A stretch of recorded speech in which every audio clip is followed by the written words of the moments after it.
Hey, today I've got a very quick video planned for you to talk you through one of the most basic things that you can focus on to give you better quality ground strokes, creating more opportunities, and as a result, winning more points. Let's get into it. So when it comes to the effectiveness of your ground strokes, there are tons of things that you can consider. Things from your court position, your opponent's court position, what surface you're playing on and what their weaknesses are. But there's one simple thing that all professional tennis players get the ball to do time and time again, which stops their opponents from attacking, puts them under pressure, creating more opportunities to attack and win the point. And it's that they manage to get their ball to be rising as it crosses the baseline. Let me explain. Now, when we talk about hitting balls that are rising through the baseline, what we mean by that is a ball that bounces and is traveling upwards as it crosses the baseline. Now, as a tennis player, you've probably realized that some shots are more comfortable than others. Shots that are in your comfort zone, somewhere between waist and shoulder height, are generally the easiest to hit. Lower balls can be awkward, higher balls can be awkward as well. But it's not just about your contact point, but how the ball is moving as it travels to your contact point. It's much easier to strike a ball as it's dropping, as most of the time when we're hitting our ground strokes, our swing is moving in a low to high swing path. Therefore, it's much easier for you to find a good clean contact. And you can see why that type of shot is much easier to receive. It allows your opponent to stay quite close to the baseline, giving them a nice, easy ball that's dropping into their comfort zone. Whereas if you're constantly hitting balls that are rising as they pass the baseline, either your opponent's got to have incredible timing or they've got to position themselves much further back, which is going to give you way more time on your next ball. So during this rally, you'll see if my shots are rising through the baseline. So this one's not. I can hit as it's dropping, it's much easier. That one was. And that one was.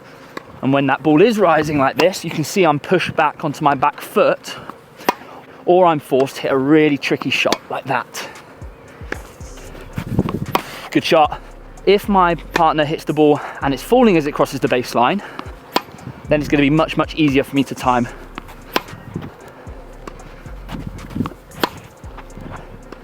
Like this one.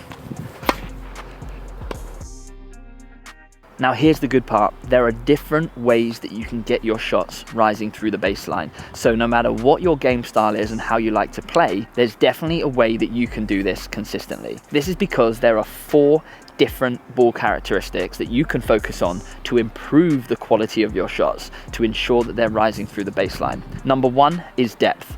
Naturally, if you hit your shots to a deeper length, your shots are more likely to be rising through the baseline. A ball that lands on the service line is much less likely to be rising as it crosses the baseline compared to a ball that lands much deeper. The second ball characteristic that you can adjust is the height of the ball. Naturally, a ball that travels lower over the net is much less likely to be rising as it crosses the baseline than a higher ball. The third characteristic is the amount of spin you put on the ball. A heavy topspin shot is much more likely to kick up and be rising through the baseline than a flat or a slice shot. And finally, the amount of speed you put onto your shots can also impact whether or not your shot is rising through the baseline.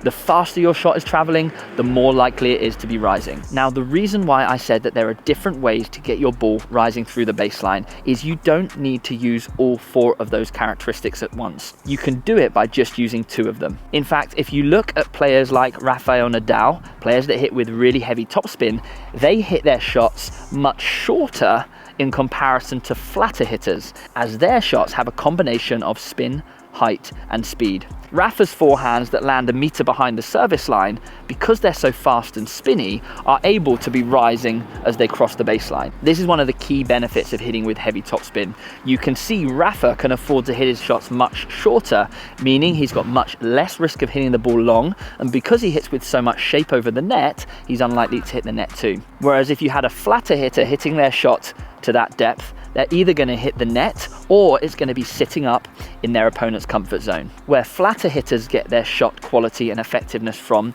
is depth. This is a key for flatter hitters. As their ball has a lot less shape on it than topspin players, they have to hit it close to the baseline for it to be rising. So how does this relate to you and your tennis? What you need to do is figure out what your strengths are. Do you like to hit your ground strokes flat or with slice?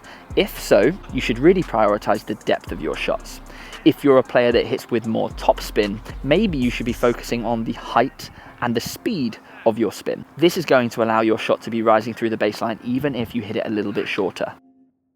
Next time you're hitting with a partner at the other end, I want you just to hit the ball as you normally would and have a look down at the other end to see if your shots are rising through the baseline or not. You can usually tell, as if your ball is rising, your opponent's probably going to be behind the baseline and often hitting the ball off their back foot.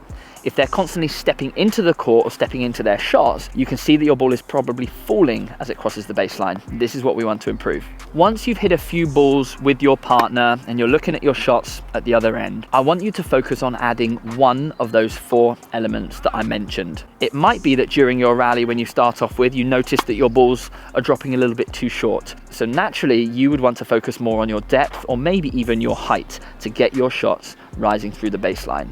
Once you've added that extra element into your rallies and you feel like you're hitting the ball well, you can then add another element. This is a layered approach. Each time you add a new layer, you're increasing the effectiveness of your shots. But just be careful, as if you add too many layers, you could start to make mistakes. For example, if you're trying to hit the ball with speed, spin, depth and height, the chances are it's all going to fall apart. So it's really important that you take your time through these layers. In fact, just as I mentioned before, you don't really need to use all 4 at once. Rafael Nadal doesn't. He doesn't hit the ball super deep. And if you think of players like Daniil Medvedev, he hits the ball deep and fast, but he certainly doesn't use height and spin.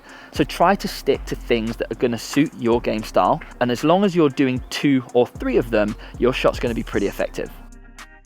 So now I'm going to give you 3 drills that you can use to train your rising ball in a competitive way. So for the first one, we're going to race to 10. I'm going to be hitting balls with Ollie. Every time my ball is rising through the baseline, he's going to give me a shout for my score. Every time he hits a shot rising through the baseline, I'm going to shout for his score. First to 10. Here we go. Feed doesn't count.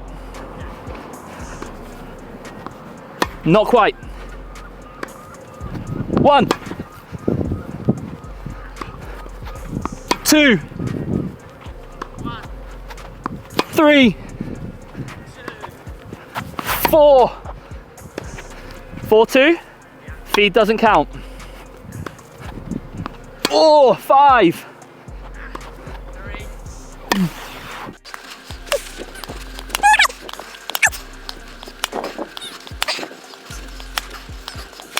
I notice you're keeping it away from my forehand. 10, well done, 10-8. Woo. So next up, we're gonna be hitting cross court. As soon as one of us hits 3 rising balls, then we have the option to change direction, at which point we then open up the whole court. If somebody wins during a whole court point, they get 2 points, but if they only win on the cross court, it's worth 1.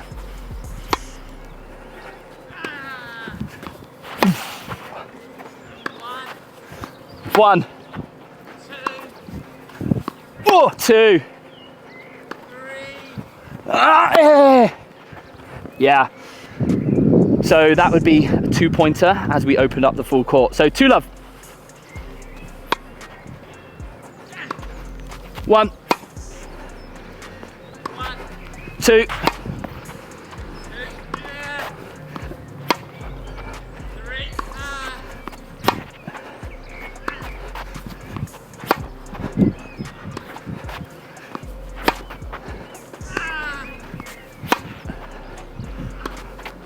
3. So because I already had the 3, I could go 4 love. We'll do 1 more. Here we go. 1, 2, 3. Hey!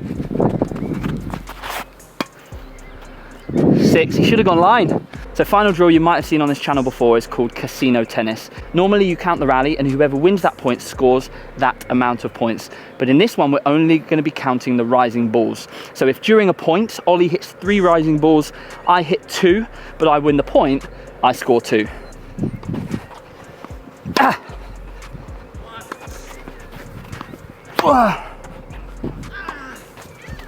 1, 2,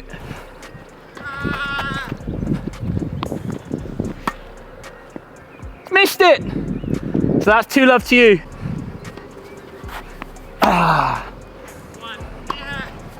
Nope. So that would be 1 for me. 2-1. 1. 2. Out. I got 2 rising balls, so that's another 2 points for me. 3-2. We'll do 1 more point. 1.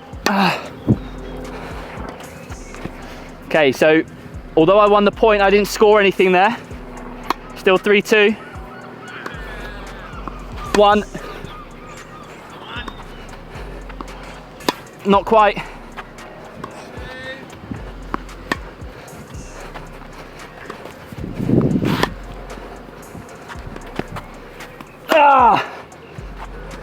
Ay, ay, ay.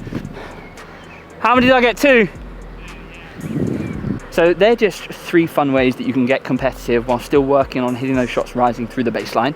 Let me know if you have any variations of those drills or other ideas. And as always, if you've got any questions or suggestions for future videos, let me know in the comments, and I look forward to seeing you in the next video. Take care.